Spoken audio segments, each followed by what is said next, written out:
Hey, what's up, everybody? Today we're going to talk about the camp battles of defensive linemen. I asked you guys to vote in the community, and it was a landslide. This is serious cowboy time, all right, baby? Look at this. One of my favorites. Boom! Here we go. So we're going to talk about everybody: the incumbents, challengers, who's in the mix, the underdogs. Without further ado, guys, let's get right into this video. Here we go. All right, let's get to the defensive side of the ball again. Last week we covered the cornerbacks, defensive backs. This week, the defensive line. So let's go a review here of 2019. Who made the team at the end of the year? Roster cuts: Lawrence Crawford, Armstrong, Hyder, Joe Jackson, Taco, Malik Woods, Covington, and Trysten Hill. The ones with the stars, those are the guys that have departed. Okay, Taco didn't really last at all here. So let's go ahead and dig into this year's incumbents. All right, here we go. All right, so these are the guys that I'm kind of considering. Your incumbents, the guys who you're pretty close to sure shot starters on the roster. But like any year, competition may change that. But for right now, this is who we have. All right, let's go ahead and get into it. First on the list, Marcus Lawrence, D-Law. Okay, so comes into the league here in his 7th year, 6'3", 265. He's 28 years old right now. He's your war daddy on this team, but he does need the other presence. And like I said, for the Cowboys to take that next level, we need 2 double-digit sack artists. We kind of been alternating the last 2 seasons where it's only been one player. 2018 it was Lawrence, 2019 it was Quinn. This year, we really need to get some help. Hopefully we get that from the middle of the defense and opens up some things for the defensive ends on this team. So Marcus Lawrence, your defensive end incumbent, he's obviously making this team. Okay. Tyrone Crawford, this is going to be an interesting one. Some people want him off the team. At this point with COVID and everything, I think it's all hands on deck. All bodies are needed. He's only costing $9 million right now. And now it is a bargain. A few years ago, this was pretty expensive for a player that they originally signed for defensive tackle. They tried to get ahead of the market. They moved him to defensive end. So he's kind of been a jack of all trades, master of none. But he does bring you some value. He is an incumbent. He does have injury history and age on his side, but he is in a contract year. We'll see if somebody can bump him from that spot. Will he even make the team? Well, something to think about. All right, next, Gerald McCoy. I do have him as an incumbent because, we did lose some players there at defensive tackle, mainly Malik Collins. So you had to plug somebody in there immediately, and you're getting an instant upgrade in Gerald McCoy. He's doing all the right things in the offseason. His diet and everything, I think he's going to be even quicker off the ball, and he can still produce. They're banking on this being a Julius Peppers type of addition where you get some pop off there. The back end of the career. Signed a 3-year deal, $20.55 million. Okay, so let's see what McCoy can give this defense. We should get something good out of him. All right. Next, the challengers. Okay, these are players that I'm considering that could move into starter roles and potentially bump some of these other guys and get more action. First on the list, obviously, Aldon Smith. We just signed him in free agency to a 1-year deal, $2 million, but the incentives can balloon that up a little bit to $4 million, based on how many sacks he gets, performance, and that kind of thing. So he'll be in the mix. He got reinstated, so he's on the good path here. Main thing will be, how is he doing for football shape? He gets his coach, Jim Tomsula, back in the mix. He really molded his career into what it is now. So I really don't see any big competition as far as, Aldon Smith. But could he get more time over Tyrone Crawford? Could he bump over him? They need somebody opposite Lawrence. We're all kind of banking that it will indeed be Aldon Smith. We'll see how he looks physically. But he doesn't have much tread on those tires, okay? Next on the list, Dontari Poe. Okay? Dontari Poe, he is your typical, run stuffer, your one tech. 6'3", 346. We haven't had a big man like this in the middle for a very long time. 29 years old.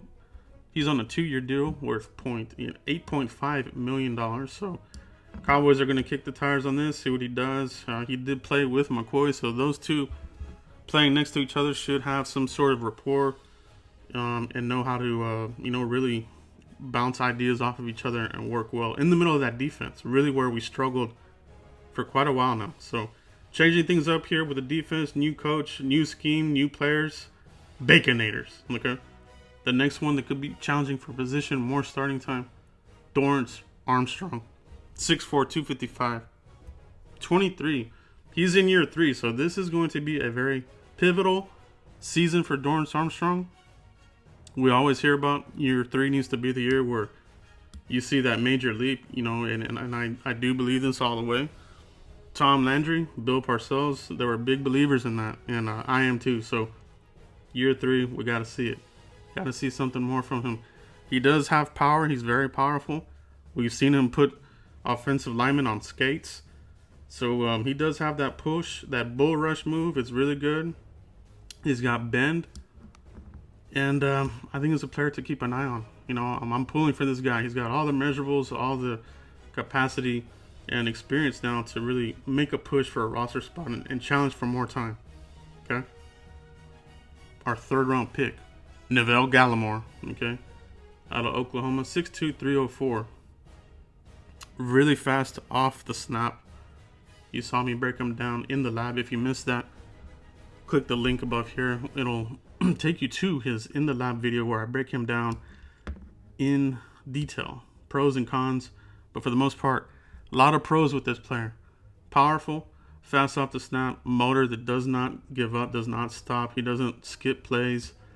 And I think he has a high ceiling as well. So Neville Gallimore definitely going to be challenging, you know, and hopefully he's going to be, you know, the future there, defensive tackle with McCoy and Poe on short-term deals. Okay, now let's get into the next level of players here. Players in the mix.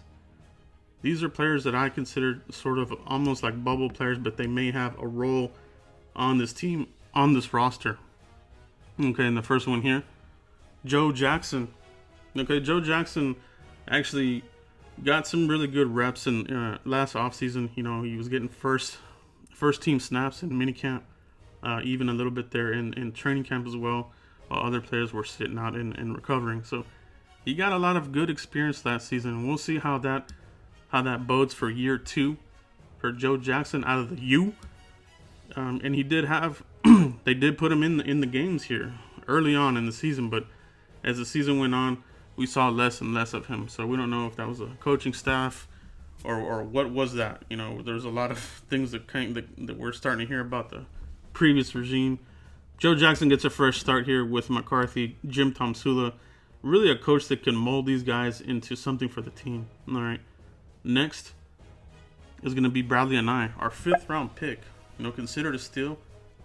I have a link up here that will give you a in the lab review, pros and cons of Anai. For me, I have him, you know, penciled in as your DPR, your defensive, you know, sack specialist, and or your, you know, that type of player that's just they're gonna put him in there to get after the quarterback. He's not gonna run down players, you know, and we see a little bit of that in his speed and some of the angles, but he does have pass rushing moves. He can get into the backfield. He will get pressure on the quarterback. And he's shown that he's able to get around, you know, elite type of tackles at the college level. And I think that's going to transition well for him at the next level and for the Cowboys. Okay. Antwuan Woods. This is the next one here. This one's a little bit of a question mark, and you'll see this in my at the end of the video. But exclusive franchise tag. You know, there's still some questions as far as did he sign it? Where is he at? Do the Cowboys even want him on the team? There's a little bit of something in the background here that we're probably not hearing about. You know, he did get suspended last year for, you know, getting busted for drugs and that kind of thing. So a little bit of a knucklehead. He's okay. You know, he could be in the mix, like I said, but it's going to be a little bit of an uphill battle for Antwuan Woods. But you know, they brought in other players. He's going to have to compete. But I do have him in the mix. But let's see what the Cowboys do here in the next couple of weeks. We'll have an answer. Okay. Speaking of needing an answer, we're still waiting on word for Randy Gregory. I do have him in the mix here, but this is basically going to come down to, we'll see it when we believe it. We do know that he has applied for reinstatement. This has taken a lot longer than it did for Aldon Smith. And I think there's, they're talking about he has to work through some things. I think that it's the relationship with Roger Goodell. A lot of players on the Cowboys and coaches, they put their word on the line here for Randy Gregory to get him reinstated. I'm sure that Roger Goodell probably, asked him for some reassurances, and he didn't live up to it and got suspended again. So I'm sure Roger Goodell is he's really going to analyze this. I'm not so sure this is a sure shot, deal that he's going to get reinstated. Will Goodell, suspend him a few games? That just off the fact that he probably didn't give Goodell his word, obviously, and I think that's really what's really delaying this. I think this is just coming down to Goodell not trusting the player.